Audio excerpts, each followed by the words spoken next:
Realme Narzo 80 pro എന്ന പുതിയൊരു smart phone ഇപ്പം ഇന്ത്യൻ മാർക്കറ്റിൽ ലോഞ്ച് ചെയ്തിട്ടുണ്ട്. ഈ ഒരു സ്മാർട്ട് ഫോൺ 20,000 രൂപ പ്രൈസ് റേഞ്ചിലായിട്ടാണ് വരുന്നത്.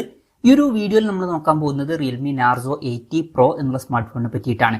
അപ്പം നമ്മൾ ആദ്യം ഫീച്ചേഴ്സും കാര്യങ്ങളൊക്കെ നോക്കുകയാണെന്നുണ്ടെങ്കിൽ ഡിസ്പ്ലേയുടെ കാര്യത്തിൽ റിയൽമി നാർസോ 80 പ്രോയില് 6.77 ഇഞ്ചിന്റെ ഫുൾ HD പ്ലസ് ഡിസ്പ്ലേ ആണ് വരുന്നത്. AMOLED ഡിസ്പ്ലേ ആണ് ഇതിൽ കൊടുത്തിരിക്കുന്നത്. എടുത്തു പറയേണ്ട ഒരു കാര്യം, കർവ്ഡ് ആയിട്ടുള്ള ഡിസ്പ്ലേ ഇതിൽ വരുന്നുണ്ട്. 20,000 രൂപ പ്രൈസ് റേഞ്ചിൽ അത് എടുത്തു പറയേണ്ട ഒരു ഫീച്ചർ തന്നെയാണ്. പിന്നെ കഴിഞ്ഞ കൊല്ലത്തെ റിയൽമി നാർസോ 70 പ്രോയില് ഫ്ലാറ്റ് ഡിസ്പ്ലേ ആയിരുന്നു വന്നിട്ടുണ്ടായിരുന്നത്. എന്നാൽ ഇതിലോട്ട് വരുമ്പോൾ കർവ്ഡ് ഡിസ്പ്ലേ ആക്കി മാറ്റിയിട്ടുണ്ട്. പഞ്ചോൾ ഡിസൈൻ ഇതിൽ വരുന്നുണ്ട്. പഞ്ചോൾ വരുന്ന ടോപ്പ് സെന്റർ ഭാഗത്തായിട്ടാണ്. 120 ഹെർട്സിന്റെ റിഫ്രഷ് റേറ്റ് ഇതിൽ സപ്പോർട്ട് ചെയ്യുന്നുണ്ട്. 180 ഹെർട്സിന്റെ ടച്ച് സാമ്പിളിംഗ് റേറ്റും ഇതിൽ വരുന്നുണ്ട്. പിന്നെ 2500 ഹെർട്സിന്റെ ഇൻസ്റ്റന്റ് ടച്ച് സാമ്പിളിംഗ് റേറ്റ് എന്നുള്ള ഫീച്ചറും കൂടി ഇതിൽ വരുന്നുണ്ട്. പീക്ക് ബ്രൈറ്റ്നസ് 4500 നിറ്റ്സ് വരെ വരുന്നുണ്ട്. പിന്നെ 3840 ഹെർട്സിന്റെ PWM ഡിമ്മിംഗ് എന്നുള്ള ഫീച്ചറും വരുന്നുണ്ട്. അതും നല്ലൊരു കാര്യമാണ്. ഇപ്പൊ ഡിസ്പ്ലേ ഫീച്ചേഴ്സും മൊത്തത്തിൽ നോക്കുമ്പോൾ ഈ ഒരു പ്രൈസ് റേഞ്ചിൽ അത്യാവശ്യം നല്ല ഡിസ്പ്ലേ ഫീച്ചേഴ്സ് തന്നെ ഇതിൽ വരുന്നുണ്ട് എന്ന് പറയാവുന്നതാണ്. എടുത്തു പറയേണ്ട കാര്യം, കർവ്ഡ് ആയിട്ടുള്ള ഡിസ്പ്ലേ ഇതിൽ വരുന്നുണ്ട്. അതുപോലെ തന്നെ ഈ ഫോണിന്റെ ഹൈലൈറ്റ് ആയിട്ടുള്ള മറ്റൊരു ഫീച്ചർ എന്ന് പറയുന്നത് ഇതിന്റെ ബാറ്ററിയാണ്. 6000 mAh ബാറ്ററി ഇതിൽ വരുന്നുണ്ട്. ഈ ഒരു പ്രൈസ് റേഞ്ചിൽ നല്ലൊരു ബാറ്ററി കപ്പാസിറ്റിയാണ്. 80 വാട്ടിന്റെ ഫാസ്റ്റ് ചാർജിംഗ് സപ്പോർട്ട് വരുന്നുണ്ട്.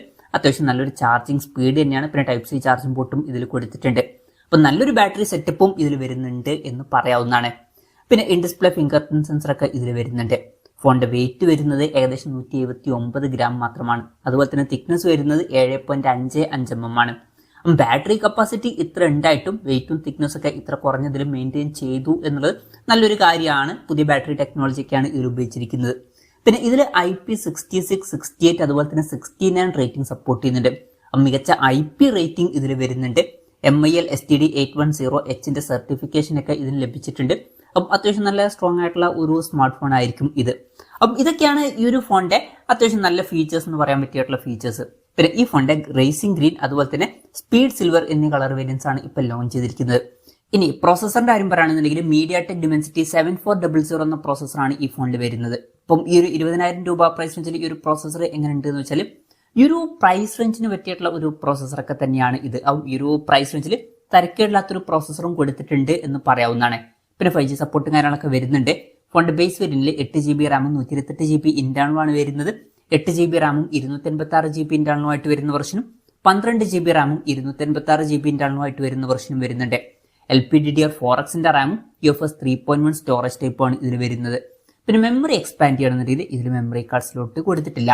ഡൈനാമിക് റാം എന്നുള്ള ഫീച്ചർ വരുന്നുണ്ട്. അതായത് എക്സ്ട്രാ റാം വേണ്ട സമയത്ത് ഇന്റേണൽ മെമ്മറിയിൽ നിന്ന് കുറച്ച് മെമ്മറി എടുത്തിട്ട് അത് റാം ആയിട്ട് യൂസ് ചെയ്യുന്നതായിരിക്കും. അങ്ങനെ 14GB റാം വരെ എക്സ്ട്രാ നമുക്ക് ലഭിക്കുന്നതായിരിക്കും.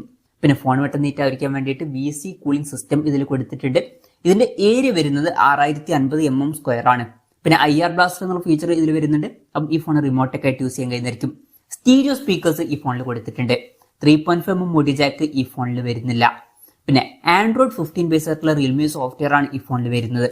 ക്യാമറയുടെ കാര്യം പറയുകയാണെന്നുണ്ടെങ്കിൽ ഫോണിന്റെ പിന്നിൽ ഡ്യുവൽ ക്യാമറ സെറ്റപ്പ് ആണ് കൊടുത്തിരിക്കുന്നത്. 50 മെഗാപിക്സലിന്റെ 1.8 അപ്പേഴ്സിൽ വരുന്ന മെയിൻ ക്യാമറ സെൻസർ ആണ് ഇതിൽ വരുന്നത്. ഇതിൽ OSന്റെ സപ്പോർട്ട് വരുന്നുണ്ട്. ഇത് സോണി IMX882ന്റെ സെൻസറാണ്. സെൻസർ സൈസ് വരുന്നത് 1/1.95 ഇഞ്ചാണ്. അപ്പം ഈ ഒരു പ്രൈസ് റേഞ്ചിൽ അത്യാവശ്യം നല്ലൊരു ക്യാമറ സെൻസർ കൊടുത്തിട്ടുണ്ട് എന്ന് പറയാവുന്നതാണ്. പക്ഷേ ഒരു കാര്യം എന്താ വെച്ചാൽ ഇതിൽ രണ്ടാമത് 2 മെഗാപിക്സൽ ഒരു മോണോക്രോം ലെൻസ് ആണ് വരുന്നത്. ഇപ്പം ഇതിൽ ultra wide angle lens missing ആണ്. പഴയ റിയൽമി നാർസോ 70 പ്രോയിൽ അൾട്രാ വൈഡ് ആംഗിൾ ലെൻസ് ക്യാമറയിൽ ഉണ്ടായിരുന്നു. പക്ഷെ ഇവിടെ അത് എടുത്ത് ഒഴിവാക്കിയിട്ടുണ്ട്. അതുണ്ടായിരുന്നെങ്കിൽ കുറച്ചും കൂടി നന്നായേനെ. പിന്നെ ഫ്രണ്ടിൽ 16 മെഗാപിക്സൽ സെൽഫി ക്യാമറ എടുത്തിട്ടുണ്ട്. അപ്പൊ ക്യാമറയുടെ കാര്യത്തിൽ അത്യാവശ്യം കുഴപ്പമില്ലാത്ത ഒരു മെയിൻ ക്യാമറ സെൻസർ ഒക്കെ വരുന്നുണ്ട്. പക്ഷെ ultra wide angle lens missing ആണ്. അപ്പം ഇതൊക്കെയാണ് മൊത്തത്തിൽ ഫീച്ചേഴ്സിനെ പറ്റി പറയാനുള്ള കാര്യങ്ങൾ. ഇനി വിലയുടെ കാര്യത്തിലോട്ട് വരികയാണെന്നുണ്ടെങ്കിൽ 8GB റാം 128GB ഇന്റേണൽ വെർഷന്റെ വില വരുന്നത് 19,999 രൂപയാണ്. 8GB റാം 256GB ഇന്റേണൽ വെർഷന്റെ വില വരുന്നത് 21,499 രൂപയാണ്. 12GB റാം 256GB ഇന്റേണൽ വെർഷന്റെ വില വരുന്നത് 23,499 രൂപയാണ്. പിന്നെ ഏപ്രിൽ 11 ഇതിന്റെ ഇനീഷ്യൽ സെയിൽ സ്റ്റാർട്ട് ചെയ്യുന്നുണ്ട്. അന്ന് 2000 രൂപയുടെ ഓഫ് കാര്യങ്ങളൊക്കെ ലഭിക്കുന്നതായിരിക്കും. പിന്നെ ഓപ്പൺ സെയിൽ ഏപ്രിൽ 15 സ്റ്റാർട്ട് ചെയ്യുന്നതായിരിക്കും. എന്തായാലും ഓവറോൾ നോക്കുകയാണെന്നുണ്ടെങ്കിൽ ഈ ഒരു പ്രൈസ് റേഞ്ചിൽ ഇതിൽ നല്ല ഡിസ്പ്ലേ ഫീച്ചേഴ്സ് വരുന്നുണ്ട്. നല്ല ബാറ്ററി സെറ്റപ്പും കൊടുത്തിട്ടുണ്ട്. ഈ ഒരു പ്രൈസ് റേഞ്ചിന് പറ്റിയിട്ടുള്ള തരക്കേടില്ലാത്ത ഒരു പ്രോസസറും വരുന്നുണ്ട്. ഓൺ പേപ്പർ ക്യാമറ സ്പെസിഫിക്കേഷൻ നല്ലൊരു മെയിൻ ക്യാമറ സെൻസർ ഉണ്ട് എന്ന് പറയാവുന്നതാണ്. പക്ഷെ ultra wide angle lens missing ആണ്. അപ്പം മൊത്തത്തിൽ നോക്കുമ്പോൾ ഈ ഒരു പ്രൈസ് റേഞ്ചിൽ കൺസിഡർ ചെയ്യാൻ പറ്റിയിട്ടുള്ള ഒരു ഓപ്ഷൻ തന്നെയാണ് ഇത്. നല്ല ഡിസ്പ്ലേ ഫീച്ചേഴ്സും അതുപോലെ തന്നെ നല്ല ബാറ്ററി സെറ്റപ്പ് ഒക്കെ വേണമെന്നുണ്ടെങ്കിൽ ഇത് കൺസിഡർ ചെയ്യാം. കൂടെ അത്യാവശ്യം തിരക്കില്ലാത്ത നല്ലൊരു പ്രോസസറും വരുന്നുണ്ട്. അതുപോലെ തന്നെ തിരക്കില്ലാത്തൊരു ക്യാമറ സ്പെസിഫിക്കേഷൻ വരുന്നുണ്ട്. Ultra wide angle lens missing ആണ് എന്നുള്ള കാര്യം ഒന്ന് ഓർത്തും വെക്കുക. അപ്പം ഈ ഒരു പ്രൈസ് റേഞ്ചിൽ ഈ ഫോൺ കൺസിഡർ ചെയ്യാൻ പറ്റിയിട്ടുള്ള ഒരു ഓപ്ഷൻ തന്നെ ആയിട്ടാണ് എനിക്ക് പേഴ്സണലി തോന്നിയിട്ടുള്ളത്.